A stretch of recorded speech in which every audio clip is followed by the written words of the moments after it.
Vamos ver aqui no meu canal brevemente aí para primeiro eu vou iniciar dizendo aí que eu ainda mantenho minha posição em relação filosófica, né, ou científica em relação ao meu modus operandi de ver sistematicamente as coisas que ocorrem em todos os aspectos do cotidiano e da vida, na vida profissional, na vida pessoal, na vida enquanto cidadão, na vida política e na política do brasileiro, que isso eu já explanei e venho explanando no meu canal em alguns vídeos, hein?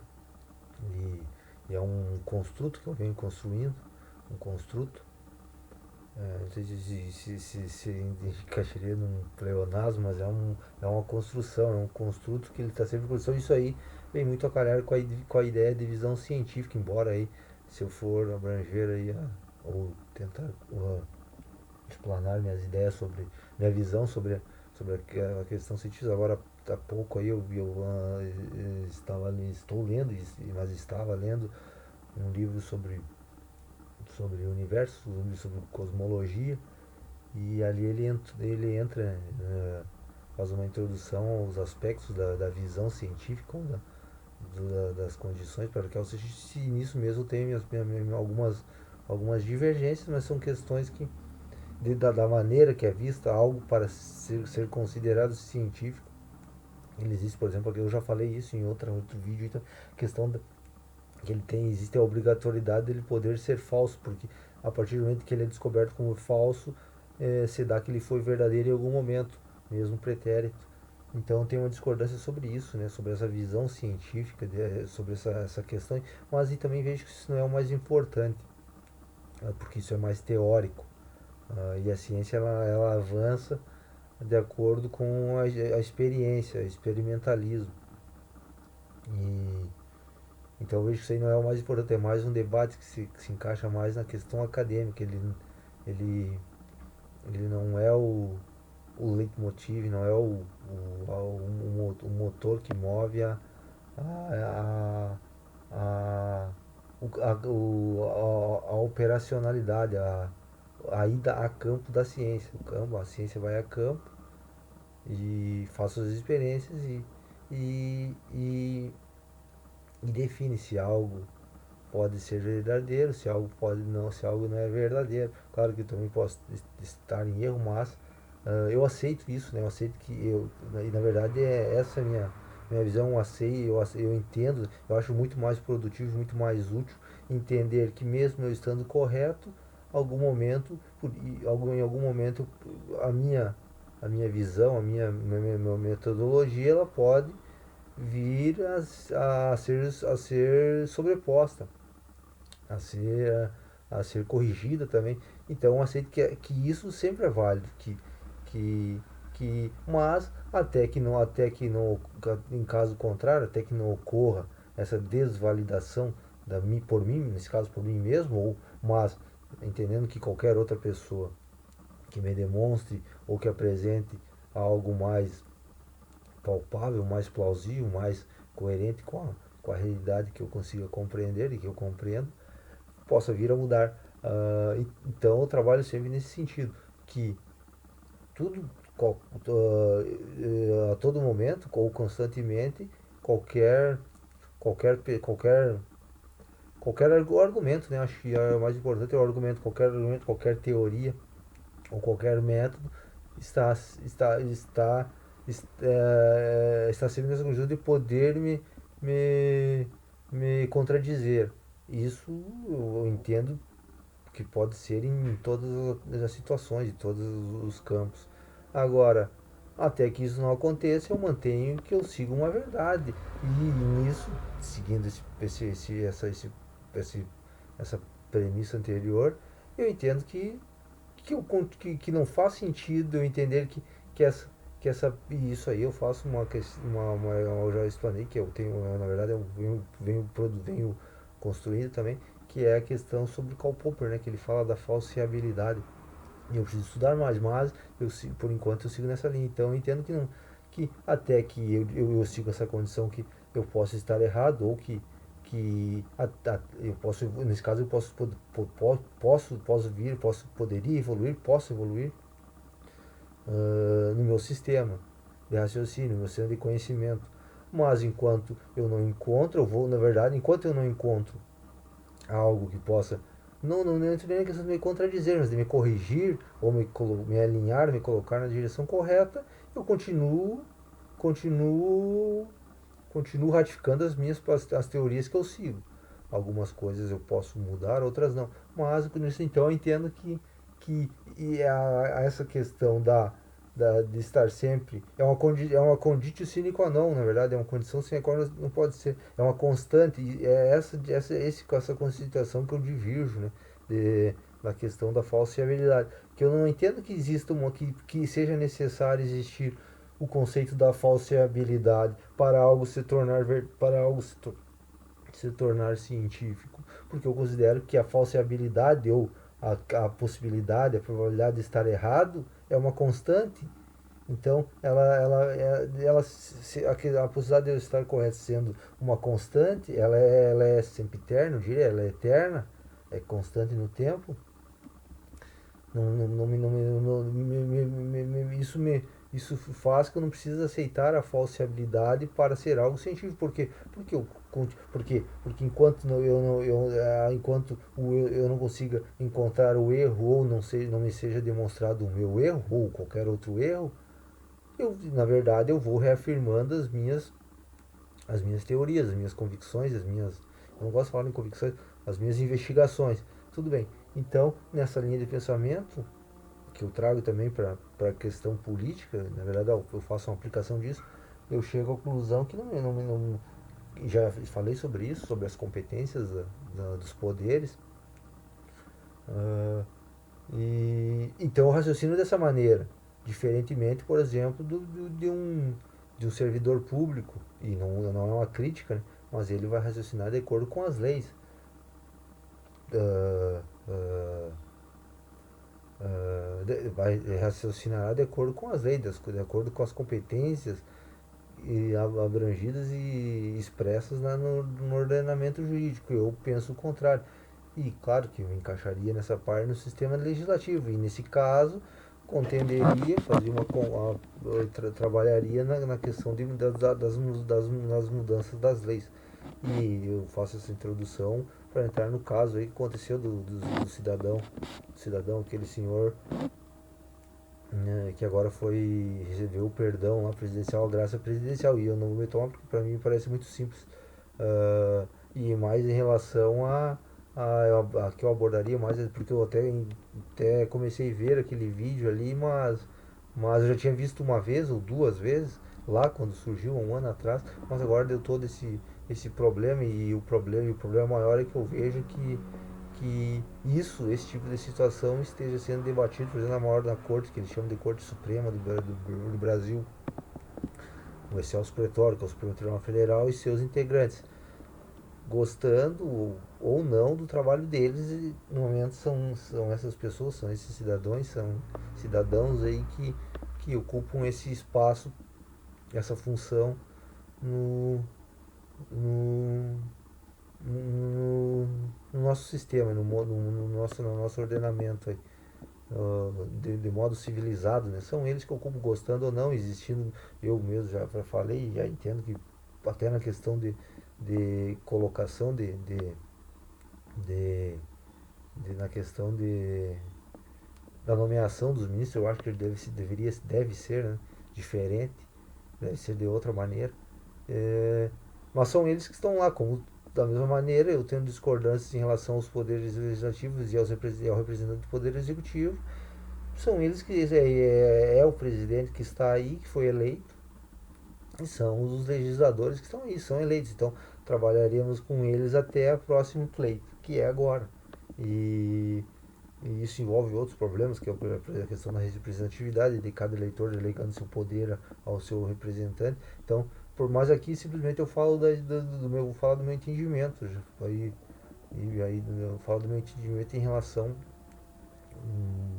mais especificamente, do perdão presidencial. E eu quero dizer que eu comecei olhando o vídeo, mas eu vi que não olhando aquele cidadão ali, aquele senhor, na verdade, na minha visão, ele incorre em crime, né? E como eu não, na verdade, eu parei de estudar o direito, mas mesmo assim, eu ainda lembro e entendo que nas leis existem muitas coisas disso que elas são interessantes, elas são verdadeiras e correspondem, por exemplo, à ofensa, à ofensa, aos danos morais, por exemplo, a ofensa à honra, a integridade da pessoa, a própria propriedade, porque eu parto até na construção do meu raciocínio, até mesmo econômico, eu parto da construção de John Locke, que John Locke vai dizer que eu sou minha. Isso eu aprendi na verdade eu nunca li isso mesmo em John Locke, né? Mas eu fiz um curso de,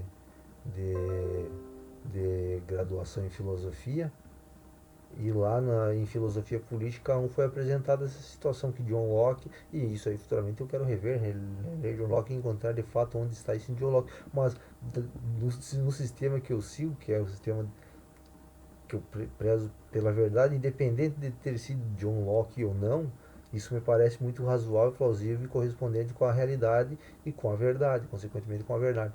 Então eu sigo a ideia de que eu, enquanto cidadão, e eu já estendo isso enquanto uma amálgama, uma gama de componentes físicos, sou minha própria propriedade. E eu sendo a minha própria propriedade, tudo que a partir dessa minha própria propriedade eu consiga desenvolver também faz parte da minha própria, também faz parte da minha propriedade. Então eu uso esse parâmetro, esse princípio até mesmo nessa questão aí. Por quê? Porque uma questão da integridade física, da honra e da dignidade, é óbvio que esse cidadão ali, aquele senhor deputado, que caso eu fosse, hoje eu não sou, caso eu fosse, tivesse o poder, né, enquanto cidadão, sim, enquanto cidadão, por exemplo, eu não desfiro meu voto para esse cidadão, né, não, nunca daria, atribuiria o meu poder para esse cidadão, para ele falar esse tipo de, de esse tipo de, de discurso, né? Não faria isso, né? Não faria em momento algum. Como também já mencionei que não, pelas discordâncias que eu venho encontrando aí, não darei meu voto ao atual presidente. E num caminhar das coisas, provavelmente não votarei em ninguém. Uh, agora nos próximos meses. Mas então, nessa linha lógica, eu entendo que há crime ali. Há crime, óbvio que há crime, porque crime contra a honra, crime contra a moral, e eu, não sendo um bom conhecedor, eu diria que é crime até contra, claro que vem no deputado para os ministros, e há uma hierarquia, deve haver alguma hierarquia, tanto de um lado contra para o outro, mas até uma questão de, eu diria aqui, eu não gosto muito dessa coisa, mas e que situação que se dará, por exemplo, nos servidores públicos, por exemplo, qualquer cidadão brasileiro adentrando isso como consequência, né? A consequência do perdão presidencial. Eu, na minha visão, vou ver que como eu identifico crime, por exemplo, contra a honra, contra a própria propriedade, porque a partir do momento que eu uh, desfiro ofensas a, por exemplo, a pessoa de uma integridade física, a própria pessoa, ou contra a própria honra, eu estou interferindo na propriedade da pessoa. Ah, mas daí entra o limite da liberdade de expressão. Tudo bem, eu tenho o conceito que a liberdade de expressão. E agora eu vou sendo bem simplório, diferenciando aqui a liberdade de expressão com o que se chama a libertinagem, que eu entendo rigorosamente que pende para o lado criminal, quando a pessoa usurpa, né? Por exemplo, entra viola ou entra na propriedade de outra pessoa para exercer o seu direito de liberdade de expressão. É uma coisa complicada, mas eu raciocino assim. Por exemplo, quando eu entro, pessoa, por exemplo, na questão sexual, né? Desde que isso não tenha me cause dano, né?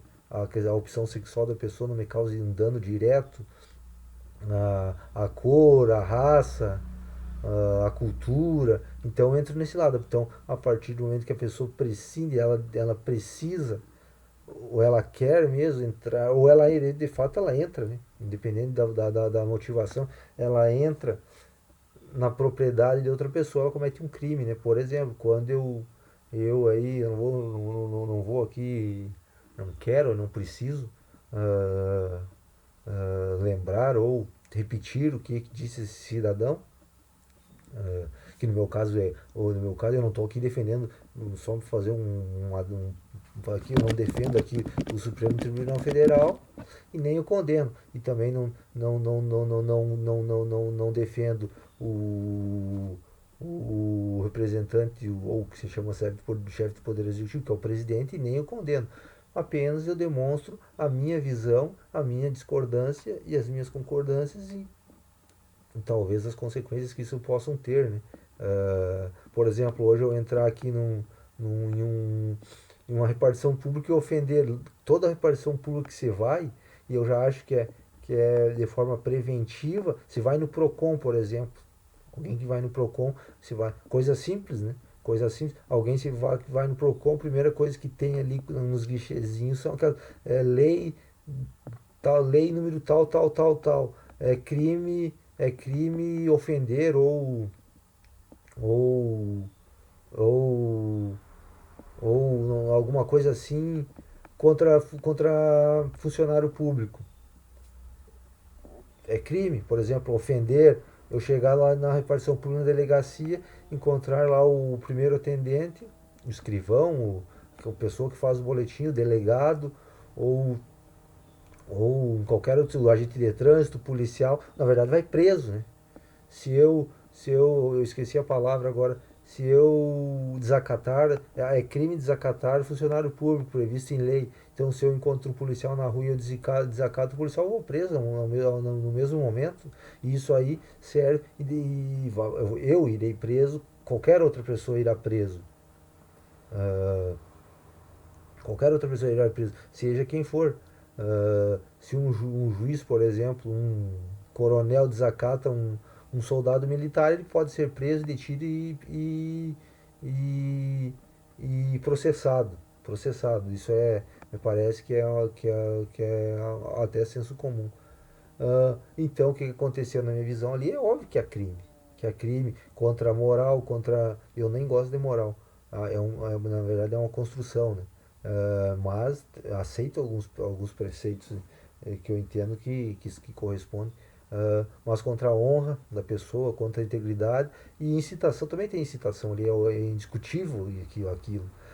E eu entro nessa questão do presidente. O nosso atual presidente. É uma crítica, né? Óbvio que é uma crítica. Esse tipo de, de, de, deve ser não quer dizer o que ele concorda com tudo e daí ele vai entrar num assunto mas eu tô concedendo um perdão a contra a liberdade de expressão. Então, de novamente, enquanto na verdade, eu entendo que seja um precedente, né? E isso se torna uma jurisprudência, mesmo que negativo, independente de ser positivo ou negativo, se torna, hoje, amanhã, eu encontrando o agente de trânsito, ele me abordando, eu vou desacatá-lo, vou chamá-lo de gordo, vou chamá-lo de afeminado, vou chamá-lo de magricela, vou chamá-lo de bombado, por exemplo, vou chamá-lo de negro, vou chamá-lo de branco, vou chamá-lo de loira, vou chamá-lo de ruivo ou de ruiva e vou exigir o perdão presidencial. Por quê? Porque é meu direito de expressão chamar o cara de gordo, barrigudo, magrelo, franzino, fraco, baixinho, pequeno, alto, gigante.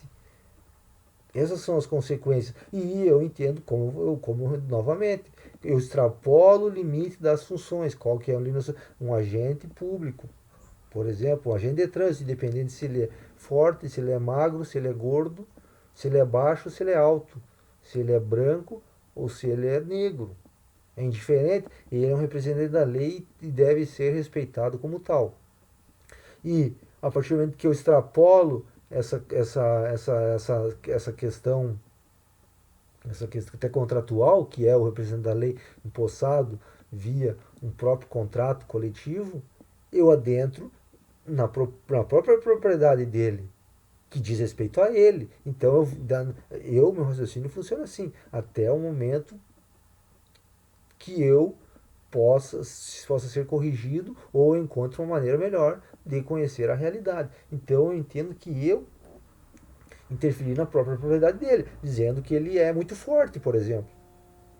Oh, o senhor é um bombado, como se costuma dizer aí o senhor toma bomba, por exemplo. O senhor toma bomba na veia, toma, não sei, as Deca lá. Não me desconheço um pouco disso. Mas eu entendo assim, então eu digo, na minha verdade, eu diria que o atual presidente da República, no meu raciocínio, que ele é conivente com esse tipo de crime. Ele aceita isso. E infelizmente você veio corroborar o que você vem dizendo dele. E eu, obviamente que eu não aceito isso. Não aceito, quer dizer, não aceito, não considero até que eu tenha a prova da acusação. E hoje isso se comprova. Por quê? Porque o cara ali, esse cidadão, achincalhou os ministros. E eu não estou falando aqui dos ministros enquanto os ministros, estou falando como cidadão, como pessoa. Porque houve um excesso, e daí um agravante sendo um deputado federal. Um deputado federal que não deixa de ser um servidor público. E todo servidor público, ele tem que, ele, na minha visão, e eu não vejo que possa ser de outra forma, que ele tenha que manter um decoro, porque ele é um funcionário público. É um funcionário público. Se um cidadão comum, uh, embora não tenha que fazer, ou que possa fazer, não tenha que obrigatoriamente fazer aquilo que a lei permite, ele necessite seguir as leis. Imagina-se um funcionário público ou um deputado federal ou qualquer outro funcionário público. Então eu parto desse princípio. Meu raciocínio, meu entendimento é entender que o atual presidente é conivente com isso e aceita esse tipo de comportamento, do qual eu discordo. Do qual eu discordo. Por quê? Porque existem limites. Mas é a liberdade de expressão. Não, a liberdade de expressão ela está aí para ser utilizada e eu, até o momento, eu tenho meu próprio canal, nunca fui cerceado. Agora existe. E eu não estou dizendo aqui que eu concordo com todas as ações do Supremo Tribunal Federal. Não se trata disso. E eu nem acompanho. Então eu não seria a pessoa. Eu pego casos que eu olho ali que às vezes tem muita, muita, muita repercussão, alguma coisa, eu olho alguma coisa, porque eu não tenho tempo, eu tenho outras funções. E vendo o vídeo desse cidadão ali, eu nem. Eu me pergunto, por exemplo, ali ele incitando até ao outro senhor general Vilas, então o general Vilas Boas, que foi comandante do exército, que no caso foi. Eu vejo que esse cidadão aí com problema de inteligência, ele tem algum problema intelectual que ele não consegue raciocinar, por exemplo, ele incitando, ele critica os comunistas, critica as próprias do CF, daí exalta o ministro, dizendo que os ex-comandantes do exército, dizendo que o comandante. Então eu vejo que esse cidadão ele tem um problema, ele quer se parecer muito inteligente ou que detém um conhecimento muito grande, mas falta um processo de coerência e de raciocínio lógico para ele, por exemplo, quando ele pede que você prenda o, o, que os ministros do tribunal prendam o general o então comandante do exército general, que ele cita o nome, mas esses próprios e critica, por exemplo, os ex-presidentes Lula e Dilma. Esse general, se eu não me engano, ele foi empossado, ele serviu ao chefe maior das Forças Armadas, que no momento então era presidente do Brasil, e tenta fazer a Constituição, naquilo que lhe interessa a Constituição é boa, no que não lhe interessa a Constituição não presta, sendo que a própria Constituição permite que ele faça isso. Então esse cidadão ele tem um problema, um problema cognitivo, um problema de lógica, quase um fanático, e prega a liberdade e querendo extirpar a liberdade. Eu acho que na minha condição eu posso falar isso com propriedade, porque eu já tenho um trabalho aí que qualquer um pode pesquisar aí no meu o Teorema Fundamental da Economia, que eu já falo sobre isso. É um trabalho que tem 5 páginas de introdução e tem umas 6 ou 7 páginas aí do que é o conteúdo. E ele pode ser até. Eu mesmo posso ser revisto, mas posso dar esses continuidades por enquanto. Então eu já me entendo que eu posso falar com propriedade sobre isso, né? Sobre essa questão de tanto dos lados, um lado e outro lado. Então ele se trata de um pouco de fanatismo, porque Você prega a liberdade e não só para defender despotismo e tiranismo, né, querendo extirpar um lado do pensamento, embora eu não concorde com esse lado de pensamento, com essa vertente de pensamento que esse cidadão, esse sujeito, condena e fala em matar, em essas coisas, em humilhar, em surrar, em bater, em vários adjetivos aí que eu acho que não correspondem com, com um processo civilizatório, principalmente tendo origem na voz ou no pensamento de um servidor público. Embora eu não concordo, eu chego à conclusão, dependendo de eu gostar ou não, eu chego à conclusão que essas pessoas elas podem exercer esse credo partidário, exercer essa sua vontade política, porém existe uma consequência para isso. Da mesma maneira que existe uma consequência para a pessoa que não gosta e que preza e prega e vive e leva sua conduta pro lado oposto, do lado contrário, também existe uma consequência. Então existe uma consequência do lado A, existe uma consequência do lado B. Agora, o importante é que cada um entenda e aceite e siga e assuma essas consequências, as causas e assuma isso e vive de acordo com isso. Agora, a partir do momento que eu digo não, é impossível, eu quero que essas pessoas morram, eu quero acabar com essas pessoas, é uma tirania, porque não existe materialidade que impeça, a não ser a extrapolação. Mas daí eu entendo que existem os mecanismos que também possam e podem ratificar isso e certificar que as coisas funcionam de modo adequado. Agora, então, na minha concepção ali, eu vejo que já fiz esse raciocínio que esse cidadão ele precisa dele. Tudo bem, né? Não vou entrar nesse detalhe porque eu não gosto de perder muito meu tempo, né, em certas situações que já são comprovadas. Então é assim, né? Mas na questão vindo o perdão presidencial, como eu penso, né, como eu posso me comportar hoje perante a anarquia, né? Eu já vinha numa construção de um raciocínio que o atual presidente era um baderneiro, e isso aí, na minha visão, só se comprova, se comprova mais, né? Que ele está se tornando isso, que a concepção, a visão dele ele não deixa de ser um baderneiro, um arruaceiro, um, um, uma pessoa que gosta do mundo anárquico, né? E agora, infelizmente, eu vou seguir, você comprova, né? As coisas se comprovam que ele segue essa teoria de até da questão de bullying, né? Porque quando eu aceito que uma pessoa denigra, ofenda, automaticamente estou ratificando esse tipo de comportamento. E no qual eu discordo, então, politicamente eu não concordo, não aceito e também não, com corolário, não posso dar meu poder para esse tipo de pessoa. Então, eu já estou atrasado aqui, porque eu tenho outro compromisso. Uh, e, e então eu consegui construir esse raciocínio, espero que tenha ficado claro.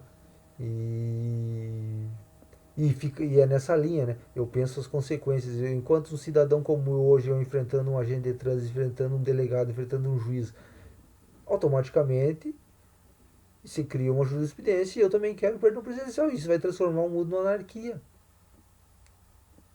Transforma o mundo numa anarquia. Hoje eu encontrando aqui um agente de trânsito, encontrando coisas, eu posso chamar uma pessoa, posso adjetivá-la da maneira que eu bem entender.